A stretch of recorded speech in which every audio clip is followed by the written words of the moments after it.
गुरु प्यारे साध संगत जी, राधा स्वामी जी, डेरे में निर्माण कार्य। जिस समय हजूर महाराज जी ने बाबा जैमल सिंह जी महाराज जी के दर्शन किए, उस समय डेरे में केवल एक कच्ची कोठरी तथा छोटी सी छपरी थी। कोठरी में बाबा जी का निवास था और छपरी में बीबी रुक्को रहती और खाना पकाती थी। बाबा जी के समय में ही हजूर महाराज जी के खर्च पर ये दोनों कोठरियां पक्की बना दी गई और बीबी रुक्को की कोठरी के पास एक कोठरी और बना दी गई। कुआं, स्वामी सागर, छोटा व बड़ा सत्संग घर, चुबारा, कमरे और बरामदा बनवाने का वृतांत पहले दिया जा चुका है। केवल यही निर्माण हजूर महाराज जी की गद्दी नशीनी के समय मौजूद थे। जब हजूर जी ने 1911 में पेंशन लेकर डेरे में रहना शुरू किया तो निर्माण कार्य की गति बहुत बढ़ गई। डेरे में निर्माण कार्य का ऐसा सिलसिला शुरू हुआ कि बाबा जी के वचन के अनुसार और हजूर जी की दया मेहर से आज तक चल रहा है और चलता रहेगा। 1911 के बाद सबसे पहले वह 2 मंजिली कोठी तैयार हुई, जिसकी निचली मंजिल में इस समय लाइब्रेरी है।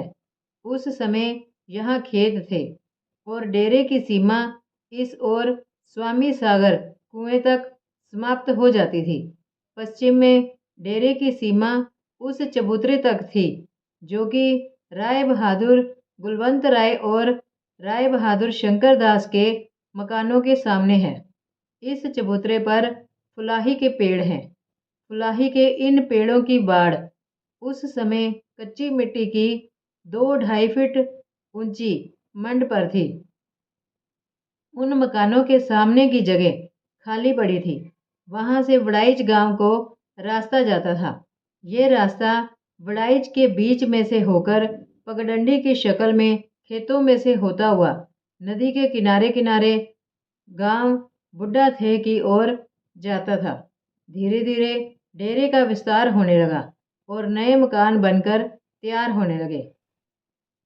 हजूर जी खुद एक कुशल तथा अनुभवी इंजीनियर थे।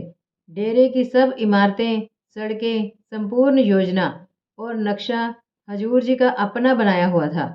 हजूर जी के समय में डेरे में जितनी भी इमारतें बनी, सब हजूर जी के निरीक्षण में बनी।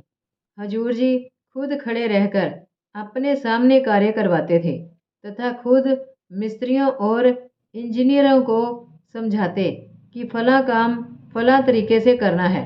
सबसे सुंदर निर्माण जो पंजाब की दर्शनीय इमारतों में गिना जाता है वह बड़ा सत्संग घर है, जिसका नाम बाबा जैमल सिंह हॉल रखा गया। ये शानदार सत्संग घर हजूर जी का अपना डिजाइन किया हुआ है। इसकी पूरी योजना हजूर जी ने खुद बनवाई थी। ये स्वर्ग कलशों से सजा हुआ भवन देखने योग्य है। इसकी नींव 30 सितंबर 1934 को हजूर महाराज जी ने अपने कर कमलों से रखी। शब्दों में इसकी शान व सुंदरता का बखान संभव नहीं है। इस अनुपम सत्संग घर की नींव रखने का दृश्य भी अनुपम था। संगत खुशी और प्यार में फूली नहीं समा रही थी। जब इसका निर्माण कार्य शुरू हुआ तो हजूर जी ने खुद नींव रखी तथा मिट्टी की पहली 5 टोकरियां अपने सिर पर रखकर खुद डाली। रावलपिंडी वाले लाला राजा राम सराफ इस अवसर के लिए एक चांदी का तसला और सोने की करंडी बनवाकर लाए थे। हजूर जी ने अपने शुभ हाथों से नींव का पत्थर रखा और उस पत्थर तथा नींव की ईंटों की चुनाई खुद की।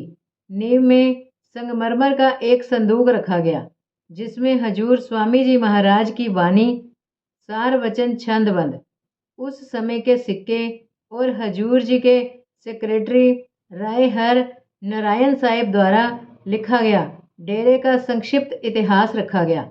इस इतिहास के नीचे हजूर जी ने अंग्रेजी में अप्रूव्ड स्वीकृत लिखकर अपने हस्ताक्षर किए। संदूक के चारों ओर ईंटों की चुनाई हजूर जी ने अपने हाथ से की। इस भवन का निर्माण पूरी तरह महाराज जी के निरीक्षण में हुआ। आप प्रतिदिन सुबह शाम मौजूद रहकर सब कार्य तथा सेवा अपने सामने करवाते थे। जब निर्माण के किसी अंश को मिस्त्री या इंजीनियर ना समझ पाते तो हजूर जी अपने सामने ईंटें रखवाकर छोटे रूप में कच्चा ढांचा बनाकर उन्हें समझाते। इस सत्संग घर के निर्माण में संगत ने बड़े उत्साह के साथ सेवा की तथा बहुत सा कार्य सेवा से ही पूर्ण किया गया। हजूर जी संगत की प्रेम पूर्ण सेवा देखकर बहुत प्रसन्न होते। महाराज जी हमेशा सेवा पर जोर देते थे और फरमाया करते थे कि सेवा नगद सौदा है, सेवा करने वाला कभी घाटे में नहीं रहता।